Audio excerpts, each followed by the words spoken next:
En el patio de una casa de la calle 23 con carrera 8, en Montería, Miguel Happy Lora visualizó su futuro en charla con el interlocutor de casi siempre, el periodista deportivo Roger Olascoaga Maduro.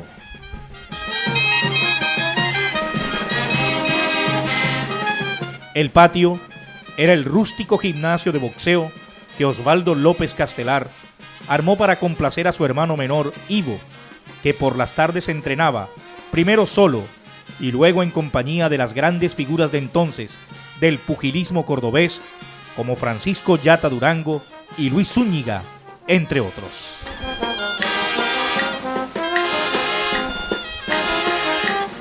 Happy descubrió el gimnasio meses atrás, una tarde de 1975, al treparse por la paredilla de su casa y mirar hacia la contigua.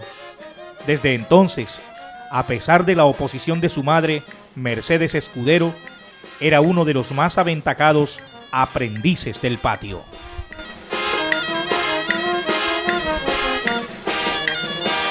Yo sé que voy a ser campeón mundial, Roger, dijo esa tarde Lora, entonces de 14 o 15 años, pero quiero identificarme con algo que sea de mi región, algo así como el porro María Varilla. Estoy contigo, atinó a expresar Olascoaga Maduro, auténtico defensor de la cultura cordobesa. Lora no dejó terminar al periodista y expresó unas palabras que ahora resultan mágicas: el sombrero vuelteado. Ese sombrero, agregó para referirse al mejor protector del sol en largas jornadas laborales de los campesinos de las sabanas de Bolívar, Sucre y Córdoba, y prenda que algunos músicos de la región exhibían en sus presentaciones públicas, me traerá buena suerte cuando sea campeón mundial.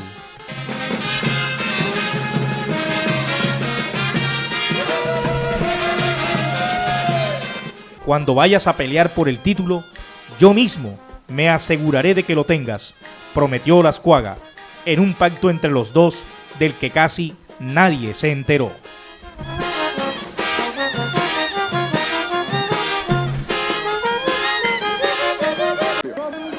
Montería, Colombia, Miguel Happy Lora.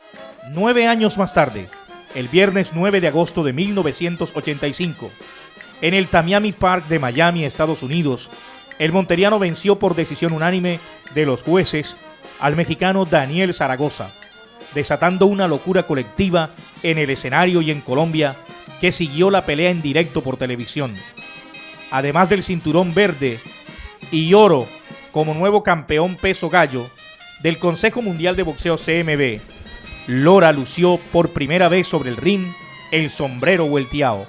Se iniciaba sin saberlo la internacionalización de esa obra de arte indígena zenú, elaborada en trenzas con la cañaflecha, que hoy es orgullo colombiano en el mundo.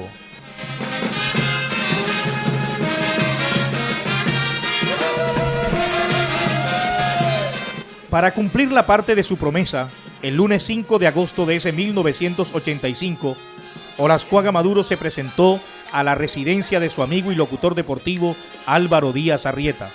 Montería era una pequeña ciudad y todo el mundo estaba enterado de todo. Más de un hombre, como Díaz Arrieta, que había promocionado por radio que transmitiría desde Miami la pelea de Lora contra el campeón mundial Daniel Zaragoza. Vengo a pedirte el favor, Álvaro, de llevarle esto a Happy, dijo Olascoaga, y pasó al relator una carta, sin cerrar el cuadrado sobre de correo, una pancarta con la imagen del boxeador y la leyenda alusiva a Lora como campeón. Díaz Arrieta la había visto una semana atrás exhibida frente al parqueadero del taller de Hernando Tapia, el Portalito, amante del boxeo, y un sombrero vuelteado.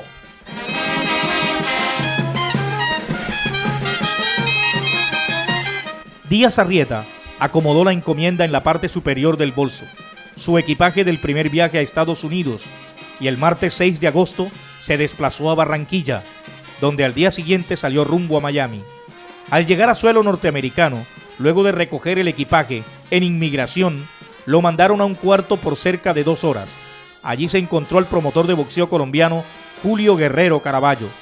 Primero hubo una espera larga, Luego, policías registraron su equipaje y les llamó la atención la pancarta que estaba almidonada. La tocaban y luego pasaban el dedo, protegido por un guante plástico, por la nariz.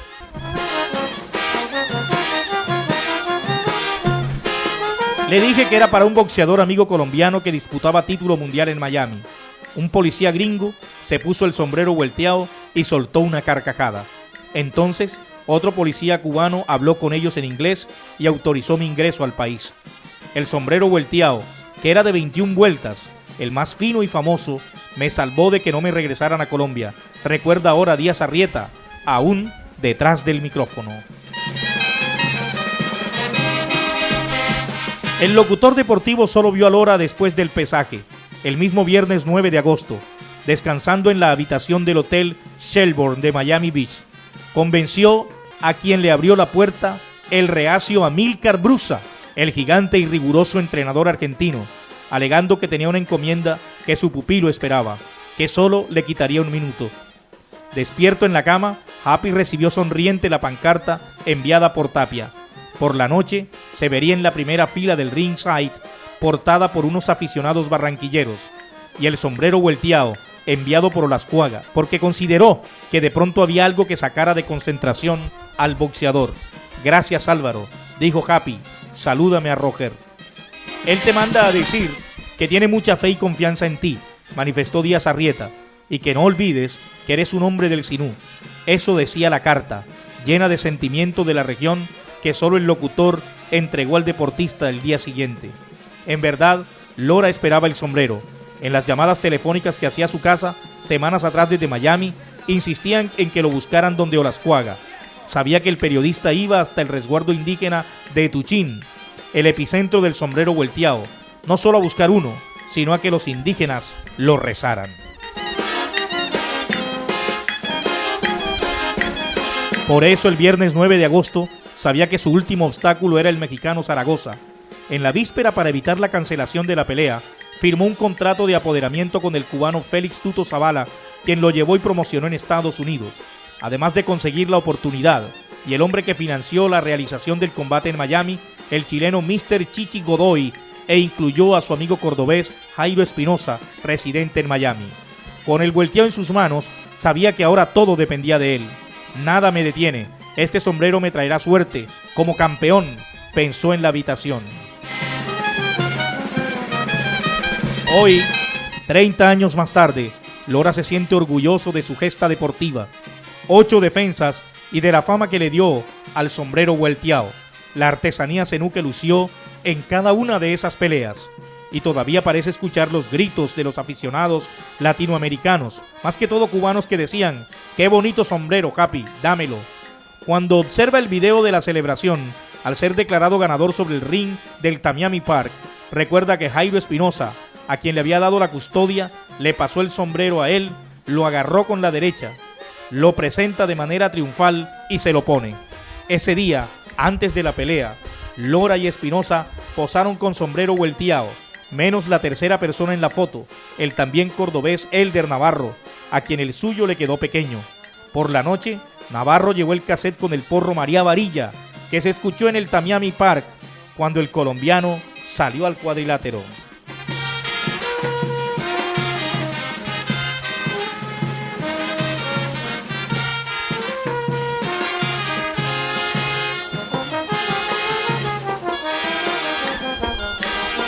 Años más tarde, recordando aquella noche en Miami, Navarro, actual fiscal del Comité Olímpico Colombiano, propuso el sombrero volteado para el desfile inaugural de los Juegos Olímpicos de Sydney 2000.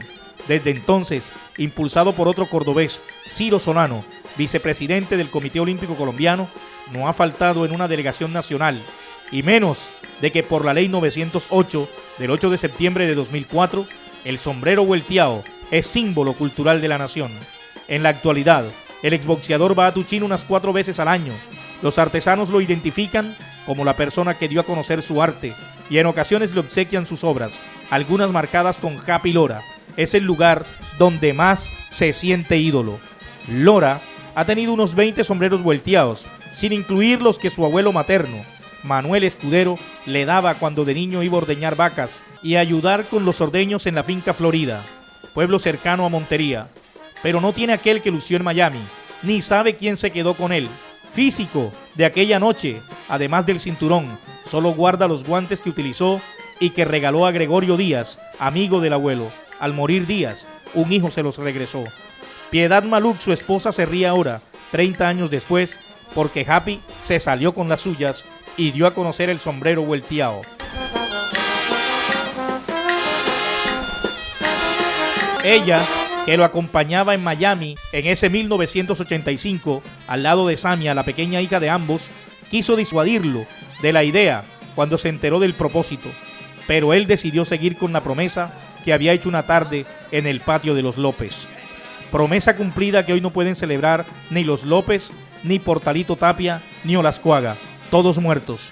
Con el paso del tiempo, ese juramento se convirtió en proeza por la internacionalización de la prenda que ni el propio Gabriel García Márquez, el peso pesado nacional en todos los tiempos, había logrado, justo 32 meses antes en Estocolmo, cuando posó con un sombrero volteado en los días que recibió el Premio Nobel de Literatura, acompañado de una alegre y caliente delegación colombiana que derritió el hielo sueco.